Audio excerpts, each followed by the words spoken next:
Alright, just going to do a quick review here on the Dm14. I just had it for maybe 3 weeks so far. Just going to go over a few things that I like and I don't like about it. There's not much that I don't like, but there are a few things. First, I'm going to say that the trigger adjustment screws right here, definitely put some blue Loctite on those when you're adjusting them, because they will back off after a while and your trigger will not be exactly where you had it before. So when you do adjust these screws, put some blue in there. Don't put the red in there because you won't be able to get them back out or adjust them later on. Put the blue in there so you can crack them loose if you need to. The barrel. These barrels are very, very nice. You don't really need to change them. I mean, the only thing can think of is maybe get some different backs for it in different sizes. Other than that, I compared this barrel to a Deadly Wind and a boomstick. And as far as quietness, all three were about the same. Accuracy, they're all about the same. Accuracy is going to be more about your paint and sizing it than it is what barrel. The only thing that I would do is I play a lot of scenario ball, mostly woods ball and stuff. So I would go with a little bit longer of a barrel tip so I can get a little more distance. But other than that, I'm going to keep the stock back on it and just get a couple other line ones to match, and a couple different, I mean, like three or four different sizes. The other thing is the ASA down here. This lever here can be a pain to turn your air on. I don't think there's really too much you can do about that. Maybe a little more use might break it in more. I don't know.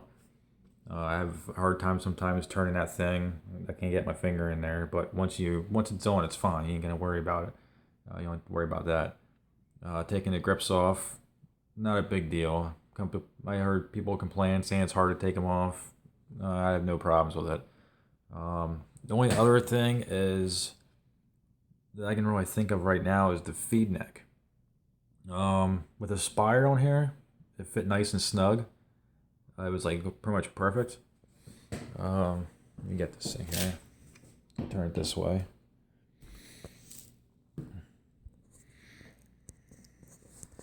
Okay, I put the rotor on, and you have to do full rotations for it. You can't just go halfway. So like, if you want it looser, you gotta go a full rotation to make it looser. If you want it tighter, you gotta make a full rotation to make it tighter. And it's at the point where it's almost too tight. And if I back it off one turn, it's too loose. So I gotta try to figure out what I gotta do. I might have to put something around the bottom of the rotor just to make it snug. Because if I back it off one more turn and try to tighten it, it's a little too loose. And my rotor wants to spin around on me with paint in there. Gives a little more weight, so the rotor wants to spin. Their quick release for the bolt, awesome. I love that. Makes it so easy. You don't have to worry about nicking up your back cap or anything like that with the older style when you try to take your bolt out. I probably put maybe 2 cases of paint through this, and it was junk paint, Walmart paint, a lot of paint that was sitting around. I had 1 ball break, and that's out of how many thousands of rounds.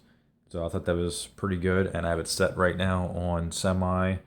It's set at the highest. It's like what, 33 balls a second or something like that, the very highest one I could set it on semi. So it's shooting as fast as the rotor could feed, and it feeds pretty good. This one actually has a virtue board in it. You can be able to hear it.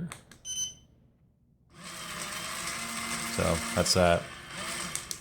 And I mean, I don't notice too much of a difference. It's got to be speed feed on it. Over the stock one, there's not a huge difference. So I'm not really stock board, virtue board, whatever. I don't think it really matters. I say I didn't adjust the LPR yet or anything. I didn't tune it. I'm just shooting it the way it is for a while, trying to get 15, 20 cases through it, and then I'm going to go through and adjust it.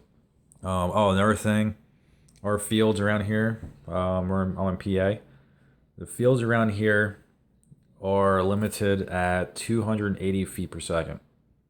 Now this gun, I cannot get below 280. It's at like 285 right now. It's the lowest I can get it. The HPR is actually turned in all the way. That's the lowest it can go. Like I said again, it's going to be all in the tuning. I'm going to have to lower that LPR a little bit so I can back that pressure off, so I can go a little lower my feet per second. But that's the only thing I can think of. Other than that, I mean, the gun's great. As you can see, I built this custom stand for it. Matches really good. I'm really happy with it. I'm trying to think for anything else here I should go over, and I think that's probably about it. So yeah, just figured I'd make a quick video, go over a couple of things I wasn't too fond of.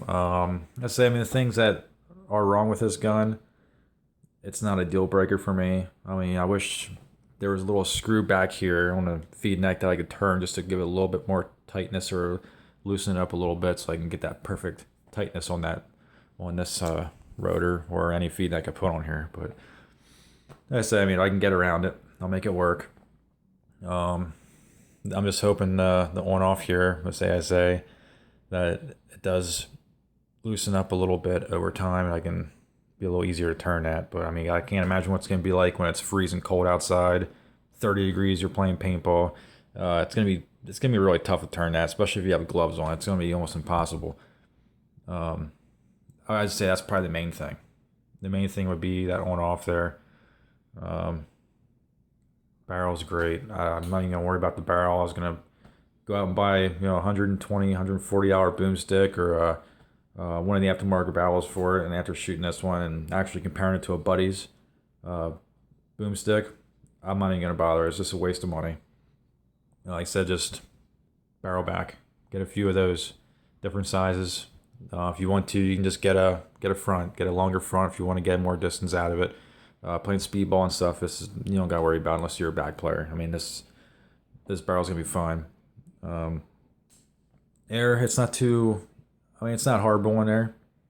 This tank actually has no air in it, but it's fine for me. I mean, when you're at a field, you're playing, you can refill as much as you want anyways. So, I mean, if you can get 10, 11 pods out of this, awesome. That's probably about what it's going to do out of a full 45 fill. I'm going to say probably 10 or 11, probably 11 max. That's with the gun being tuned. Right now, I might be getting 9. But I'm not sure. I haven't tested that out yet. But, I mean, the gun is a very sweet shooting gun. I love it. I can't wait. I didn't even play with it yet. I mean, I've been out shooting it, just target practice, shooting it around, putting some cases through it. I bought it used. I didn't buy it brand new. So when I bought it used, it had 2 cases through it. I put about 2 through it, so it's got about 4, probably 4 total. So if you guys want to know anything else about it, they say this is last year's model. The 15s are pretty much the same, except for I believe they have the Billy Wing bolt, the new ones. So, but that's just an upgrade away from what this can be. So, all right, if you guys want to know anything or have any questions, let me know. All right, thanks.